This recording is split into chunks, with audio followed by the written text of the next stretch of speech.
Hello Zimbabwe, welcome to Livetalk Diaspora Forum, a platform where we discuss issues affecting Zimbabweans in the diaspora.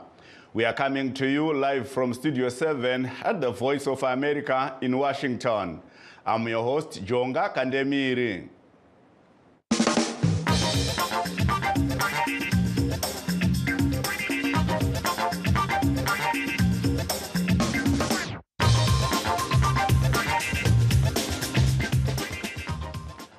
Tonight, we are discussing the approval by the South African Cabinet of the White Paper on Citizenship, Immigration and Refugee Protection. However, some organizations representing immigrants living and working in that country, including the influential Helen Suzman Foundation, are rejecting the paper. Before we delve into the main topic of the day, let us look at what's happening elsewhere. Artificial intelligence surrounds U.S. political life from fundraising to campaign advertising. Some lawmakers are looking to better police the use of generative content in this year's presidential election, as they say it threatens voter confidence in what is real. VOA correspondent Scott Stearns has our story. So far, artificial intelligence in this presidential campaign has been most pronounced in the New Hampshire primary, where thousands of voters received a call from a voice sounding like Joe Biden telling them not to vote. Voting this Tuesday only enables the Republicans in their quest to elect Donald Trump again. The fake voice was made by Louisiana magician Paul Carpenter for $150. If anybody's looking for some kind of flag, not a false flag, but like a flag, a gameplay flag where something bad happened, and I'm the flag. U.S. Senator Richard Blumenthal says there's no time to wait for another flag. Disinformation and deepfakes are about to descend on the American public. The form of their arrival will be political ads and other forms of disinformation that are made possible by artificial intelligence. There is a clear and present danger to our democracy. At a Senate Judiciary Committee hearing on AI in this election last week, Senator Josh Hawley said it's time to act. The dangers of this technology without guardrails and without safety features are becoming painfully apparent. And I think the question now is that are we going to have to watch some catastrophe unfold? It's already possible to detect calls like the one in New Hampshire, says artificial voice generation developer Zulhaib Ahmed. We believe that AI watermarking technology is a readily available solution that can already check the integrity of audio content. With that technology in place, what's lacking is regulation, says deepfake detection entrepreneur Ben Coleman. There's a really nice framework in both national and also state-level regulations in the space. When you upload something on, for example, YouTube, it's checking for a few things. It's checking for violence, it's checking for underage imagery, it's checking for, are you uploading the latest Drake song? That's because of regulations. So to scan for generative media would just be another check within that same flow. The U.S. Federal Election Commission is considering rules that would prohibit using AI in ads to deliberately deceive voters. New Hampshire Secretary of State David Scanlon told the Senate committee that unchecked generative AI, like the fake Biden call, threatens voter confidence. The most fundamental important thing that I perceive in my role as Secretary of State is to make sure that an election is not messed up, that the voters believe and know that it was run fairly and accurately to the highest standards possible. And if we lose that, it will be very, very hard to get it back. In New Hampshire, lawmakers are working to require that political advertising within 90 days of an election disclose if audio, still images, or video have, quote, been manipulated or generated by artificial intelligence technology and depicts speech or conduct that did not occur. Scott Stearns, VOA News. Still on the United States elections, marijuana is a rare consensus issue in politically divided America, with polls showing that 88% of Americans support at least partially legalizing the drug. But cannabis advocates say neither of the leading presidential candidates are capitalizing on shifting attitudes. VOA correspondent Scott Stearns has more. Nearly 3/4 of Americans live in states where marijuana is legal for medicinal purposes. Half the population live where it's also allowed recreationally.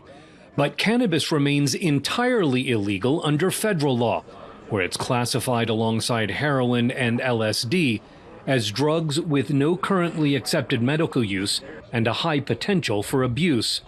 The overwhelming majority of American voters who think that should be changed makes cannabis a ripe opportunity for presidential candidates Joe Biden and Donald Trump, especially among young voters, according to Scotty Smart, who's a community organizer with the civic engagement group, the New Georgia Project. A lot of people don't understand policy. A lot of people don't know how policies affect their day-to-day lives. I think cannabis is an issue that ignites and excites young people to pay attention. At the National Cannabis Festival and Washington Policy Summit earlier this month, founder Caroline Phillips said neither Biden nor Trump have delivered. For both of them, one thing they have in common is that their track records on cannabis have been inconsistent and incremental. We've heard promises from both administrations, neither of which have panned out in full. Under Biden, the Department of Health and Human Services recommended changing marijuana to a lighter drug classification, rescheduling it instead of making it legal, which would be descheduling. The current White House's policy on marijuana remains slightly unclear. They have given us great signals that they're willing to shift towards descheduling, but most likely rescheduling. However, we haven't quite seen the action to back up their words. In 2018, then President Trump said he would, quote, probably support efforts to end federal prohibitions on marijuana and leave its legality up to the states.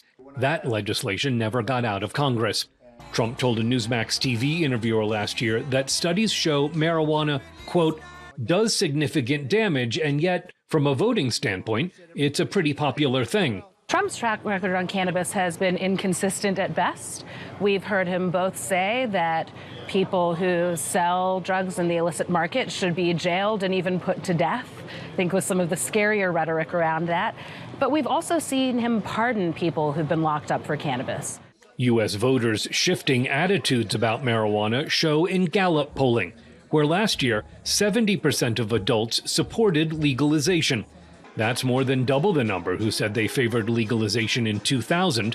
Morgan Fox is political director for the National Organization for the Reform of Marijuana Laws.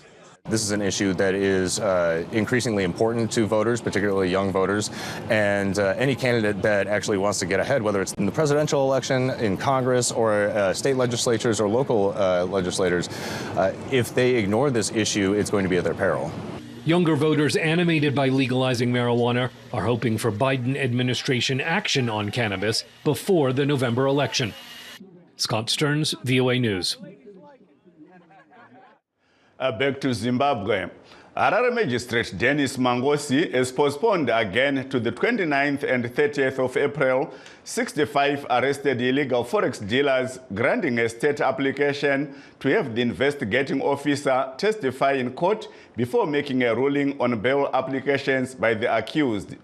Tatenda Ishemukuru Ndlovu, who is representing 13 of the 65 initially arrested illegal forex dealers, says the state intends to call evidence of the investigating officers, and they want to clarify some issues that are only known by investigating officers. Here is Ndlovu speaking on what obtained in court. Okay, tapinda mudare matters mazhinji atanga tichita azonzi ari kufanira kudzoka madates anoti 29 26 and 30 because vari kuda kudaidza umbo neuchapupu hwema-investigating officers vanova vakava involved pakusungwa kwevanhu. Saka isusu tabvumirana nazvo kuti regai vauye totanga tiine maissues edu tichifunga kuti zvinhu zvanga tichifanira kunge zvichiitwa nekukasika, asi tanga tisina zvakawanda zvatachigona kutaura. Tangomirira kuti musi weFriday, Monday and Tuesday tinenge tichitaura nema-investigating officers. That was Tatenda Ishemukuru Ndlovu, who is representing 13 of the 65 initially arrested illegal forex dealers, speaking from Harare. Now back to our main topic. South Africa's cabinet last week approved the white paper on citizenship, immigration and refugee protection for implementation. This follows what the Department of Home Affairs calls a countrywide consultation process it undertook in all the country's 9 provinces. The government says the policy aims to provide a framework to guide citizenship, immigration and refugee protection, considering the country's national security interests and in compliance with international agreements and protocols on migration that the country is party to. There are fears, however, that the proposed overhaul, if adopted into law, will affect many immigrants, including more than 3 million Zimbabweans who are living in the neighboring country. Please stay tuned as we take a brief break. In times of change, when the world seems uncertain and what we hear doesn't reflect what we see, we seek the truth. When we are told only part of the story, we lose trust. In moments of crisis, our dreams, hopes, and wishes for a better tomorrow depends on a free press. At Voice of America, we bring you the stories that people take risks to see. We connect the world and unite it with truth. At Voice of America, we show you the whole picture.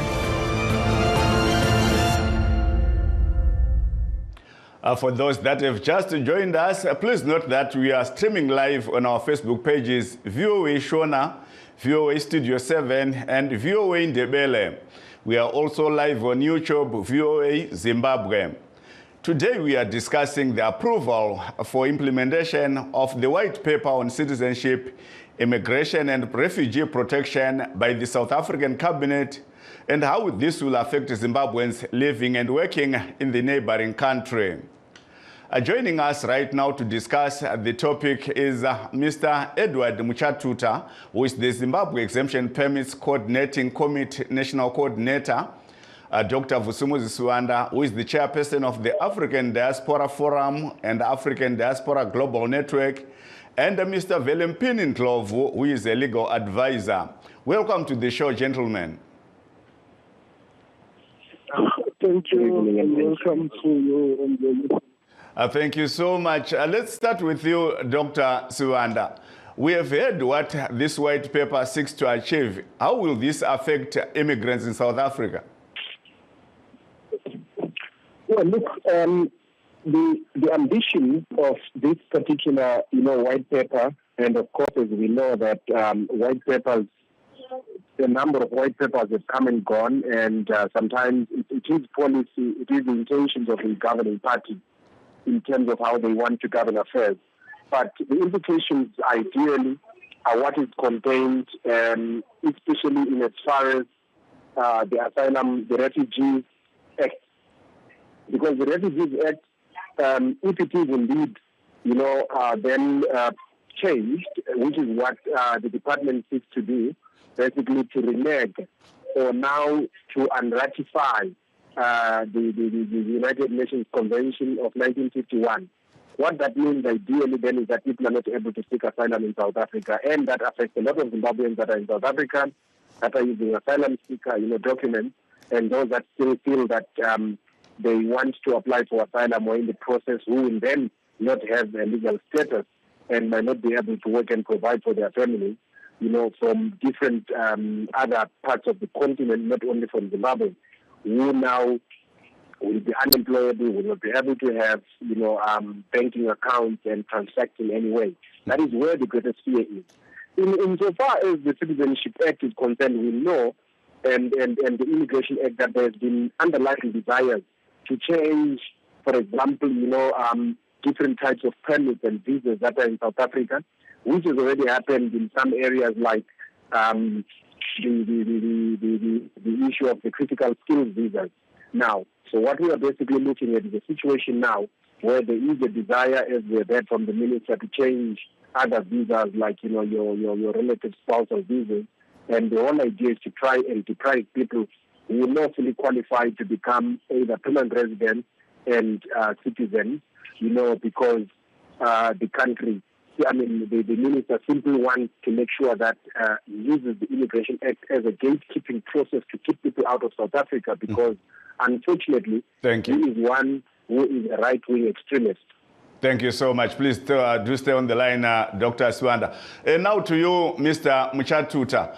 Tinoona kuti zvizvarwa zveZimbabwe zvakawanda zvinonzi zvinodarika mamiliyoni 3 zviri muSouth Africa. Vakawanda vaivavo vanhu ivavo vanhu vasina magwaro vasiri pasi peZimbabwe exemption permits zvichireva kuti they are in that country zviri illegal.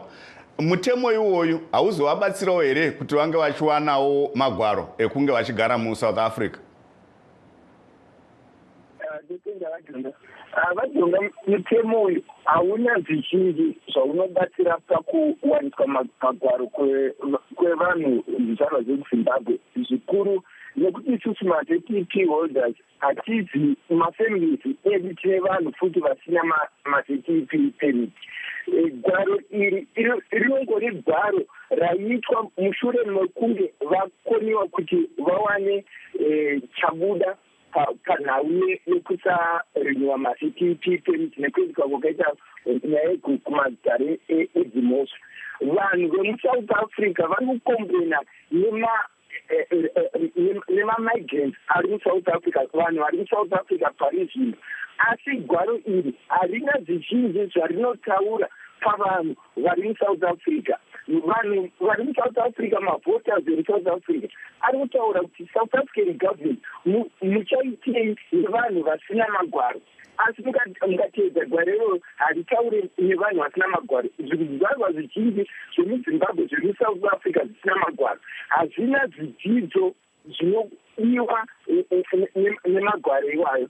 Sekuona kwedu muSouth Africa mune mitemo yakakwana yekuti vadzivirire kuuya kunoita vanhu vanobva kunze kwenyika, asi chiri kudiwa chete kuonekwa kuti vari kuita vangati pachirungu implementation yezvinodiwa nemitemo iyoyo, tichienda vanoti wekota unoona kuti kana kambani ichitora vanhu vekunze kwenyika inofanirwa kuvatora vakawanda zvakadii zvichiverengerwa nezvizvarwa zvemuSouth Africa. Gwaro iri dai riri kutaura nezvekuti vanhu vasina mapepa vari muSouth Africa vachaitwa sei, uye nevanhu vari kuda kuuya iyo yatingati kutsvaga kuti kugadzirwa sei on push and pull factors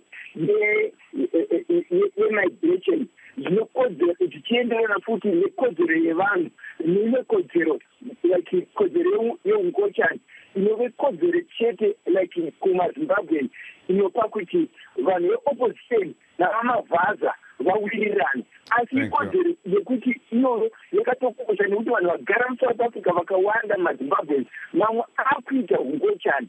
Saka vanhu ivavo kodzero iyoyo inofanirwa kunge ichiiswa pamberi kuti vanhu ivavo vacharamba vachiuya. Vamwe tine vana vari kudzidza muno muSouth Africa vagara wanda vari kuda mapepa zvichienderana futi nema-ID eSouth Africa. Pane vavo emuZimbabwe vanhu ivavo havana mapepa iwayo, asi minyika haana kana zvaari kutaura nezvevanhu vari muSouth Africa. Thank you so much. Please do stay on the line, Mr. Muchatuta. And now to Mr. Ndlovu. Mr. Ndlovu, the white paper proposes that the government review and or withdraw from the 1951 Convention and the 1967 Protocol with a view to accede to them with reservations.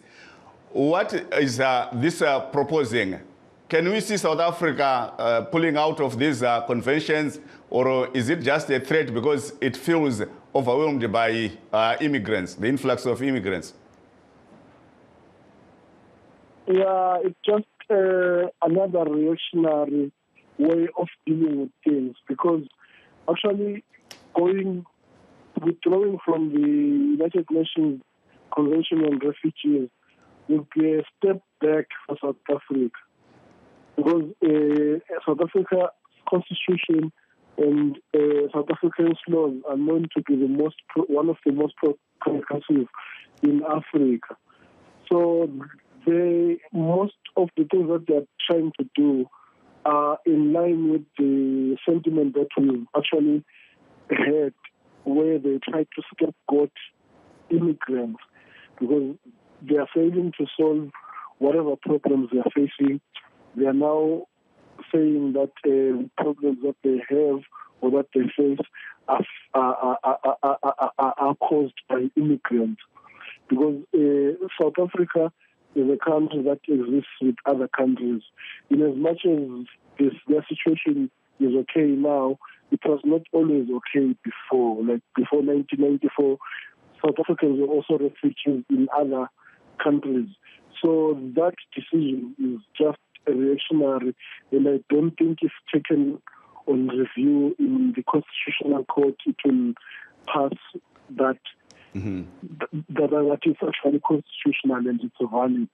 It's like if they do want to withdraw from that, and the Helen Suzman Foundation or other concerned groups actually take the South African government to court, they are likely to lose, like they're always losing. Because that is not the spirit of the South African Constitution. Thank you so much. Dr. Swanda, South Africa is headed for elections end of next month, that's end of May, on the 29th of May to be precise.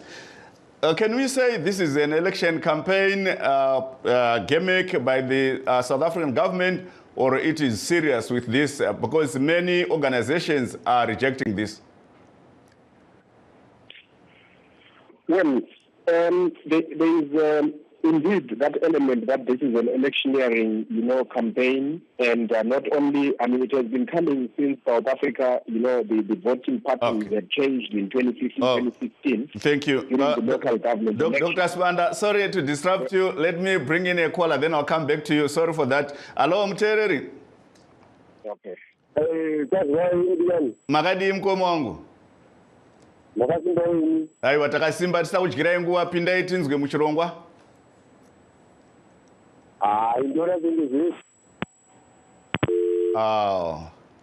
Taita dambudziko rinofunga nhare yamukoma gumisai inenge yabva yangodimuka.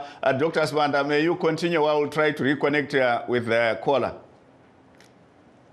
Okay, thank you. So what I'm saying is that there has been a change, a trajectory where there is a certain sect of the ANC that is trying to capture the vote in the category of those people that are right-wing extremists. So in order to please them, we have seen that the Minister of Home Affairs, who from 2016 was the Minister of Health, and we know ever since that time that he has always been a very xenophobic person, a right-wing extremist. He has come into the Department of Home Affairs, and his views have always been to try and exclude and use the Immigration Act as a gatekeeping mechanism to stop people from entering South Africa. So yes, indeed, there is that, and the ANC is relatively relieved because it believes that it is going to please such fringe groups as the Operation, the Dula, the Put South Africa First people, which actually forms part of that small niche of people that are interested in fighting migrants. So in the general now, it is no longer just an issue of electioneering in the sense that there is a sect in the ANC that believes that the right-wing extreme approach is going to save them from losing voters in South Africa, because they also want to believe, and they believe the lie, that crime in South Africa is perpetuated mainly by migrants or foreign people, which we know it is not true, because we've heard the Minister of Police coming in and saying 90% of people in prison are foreigners, and yet when we give the real figures, it only shows a percentage less than even 10%.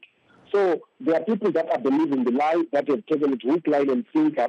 And then, there are those that ideally are simply saying we want to use it to capture, that niche. But the success of that particular, of the policy, if it is turned into a bill, will have to be seen by cabinet, which we think it might not really succeed, because a lot of MPs are not likely to vote for that, because a lot, even DA, which was also speaking about, that in about 2015, they have changed to show that they are only talking about the porousness of the border and those people that are in the country without documentation, that they should be documented, and those not documented should not be in the country.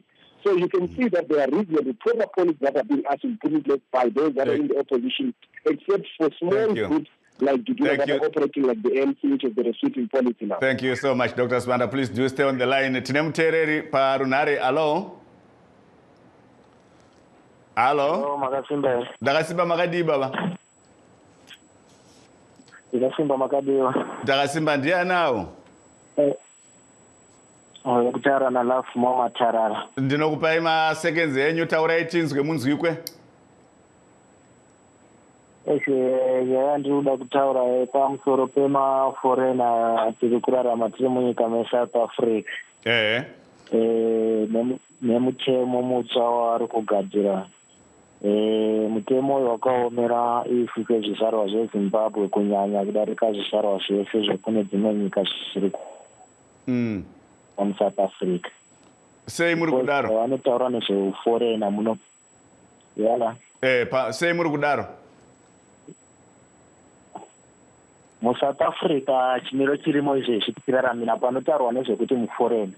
Kazhinji kwacho chero ukatobvunza vana vadiki vaya vasati vaziva kuti forena zvinoreva ndofunga kuti muforena zvinoreva kumunhu anobva kuZimbabwe. Takatotariswa tikazokuti takasiyana nezvimwe zvizvarwa zvekune dzimwe nyika dzese inoita nevanhu musociety mutotozviona vacho kuti takasiyana nezvimwe zvizvarwa zvekune dzimwe nyika dzese mabatirwo atinoitwa. Aiwa, tinotenda zvikuru mukoma. Zvakaomera isu. Nguva ndo yakudyana tanzwa kuti muri kuchema nekuti zvakaomera imi. Regai tinzwe kune vamuchatuta Mr. Muchatuta. The Helen Suzman Foundation and other organizations that are representing foreigners in South Africa or immigrants in South Africa are rejecting the white paper and are calling on Parliament not to adopt the white paper and make it into law. Do you see this happening?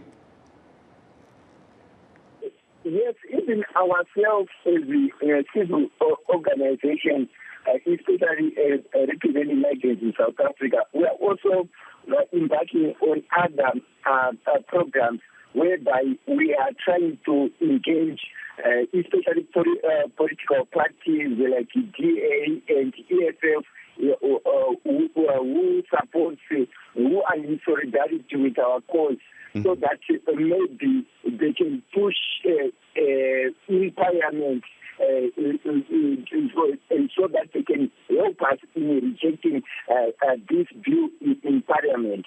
We are also even engaging the local people on the ground, trying to show them the effect of them supporting these people. Because according to us, yes, Mr. Mchatuta. Sorry, yes, Mr. Mchatuta. Sorry, time is running out. I wanted to give Mr. Ndlovu the last chance to speak. Mr. Ndlovu, is it not the duty of the South African government to protect its country from foreigners who are illegally entering into South Africa?